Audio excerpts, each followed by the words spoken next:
Hi అండి, welcome to గోరుముద్దలు. ఈరోజు నేను మీకు ఎంతో రుచికరమైన వాక్కాయ పచ్చడి ఎలా ప్రిపేర్ చేసుకోవాలో చూపించబోతున్నాను. ఈ పచ్చడి పుల్లగా కారం కారంగా భలే టేస్ట్గా ఉంటుంది. వాక్కాయలు రక్త సరఫరాను మెరుగుపరచడానికి బాగా ఉపయోగపడతాయి. ఇందులో సి విటమిన్ ఎక్కువగా ఉంటుంది. ఇంకా హృదయం పనితీరును కూడా మెరుగుపరుస్తుంది. మరి ఇంకెందుకు ఆలస్యం, తయారీ విధానం చూసేద్దామా? ముందుగా కావలసిన పదార్థాలు: 1 కప్పు వాక్కాయలు, అరకప్పు దొండకాయలు, 8 పచ్చిమిర్చి, అరకప్పు టమాటాలు. ఇప్పుడు తయారీ విధానం చూద్దాం. ముందుగా వాక్కాయల్ని ఈ విధంగా బాగా కడిగి శుభ్రం చేసుకోవాలి. ఇప్పుడు శుభ్రం చేసుకున్న వాక్కాయల్ని ఈ విధంగా మధ్యలోకి కట్ చేసుకుని మధ్యలో ఉన్న గింజలను ఈ విధంగా తీసేసుకోవాలి. ఇదే విధంగా అన్నింటిలోనూ గింజలు తీసేసుకుని పక్కన పెట్టుకోవాలి. ఇప్పుడు స్టవ్ ఆన్ చేసి ప్యాన్ పెట్టుకుని అందులో 10 ml ఆయిల్ వేసుకుందాం. ఆయిల్ వేడెక్కాక ఇప్పుడు పచ్చిమిర్చిని ఈ విధంగా తుంచి ఆయిల్లో వేసుకుని మూత పెట్టుకుందాం. ఇలా చేయటం వల్ల పచ్చిమిర్చి పేలకుండా ఉంటుంది. 2 నిమిషాల తర్వాత ఇప్పుడు మూత తీసి పచ్చిమిర్చిని ఒకసారి తిప్పుకుని మళ్ళీ ఒకసారి మూత పెట్టి మరో 2 నిమిషాలు వేయించుకుందాం. చూడండి, పచ్చిమిర్చి వేగాయి. ఇంకా ఇప్పుడు వీటిని ఒక మిక్సీ జార్లోకి తీసుకుందాం. ఇప్పుడు అదే ప్యాన్లో కట్ చేసుకున్న వాక్కాయ ముక్కలు, కట్ చేసుకున్న దొండకాయ ముక్కలు, అదేవిధంగా కట్ చేసుకున్న టమాటాలు వేసుకుని మగ్గించుకుందాం.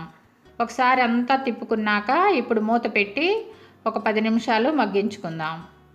మధ్య మధ్యలో మూత తీసి తిప్పుకుంటూ ఉండాలి.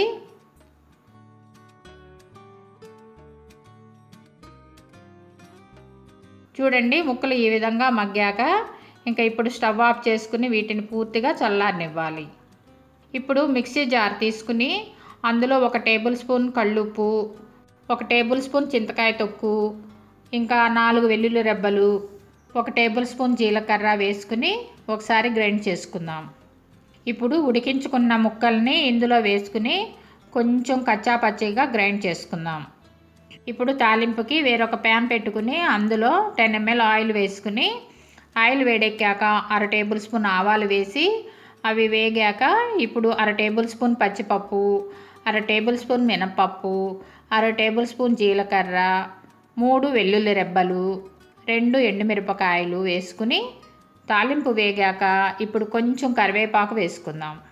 1/2 టేబుల్ స్పూన్ పసుపు వేసుకుని ఇప్పుడు ఈ తాలింపుని పచ్చడిలో వేసుకుని కలుపుకుందాం.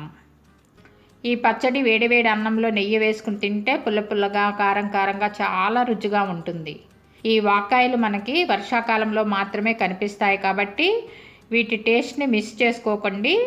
మీరు కూడా తప్పకుండా ట్రై చేసి టేస్ట్ ఎలా ఉందో నాకు కామెంట్ రూపంలో తెలియజేయండి. మా వీడియో కనుక మీకు నచ్చినట్లయితే లైక్ చేయండి, షేర్ చేయండి. మీరు కనుక మా ఛానల్ని మొదటిసారి చూస్తున్నట్లయితే కింద ఉన్న బెల్ ఐకాన్ని క్లిక్ చేసి ఆల్ అనే ఆప్షన్ని సెలెక్ట్ చేసుకోండి.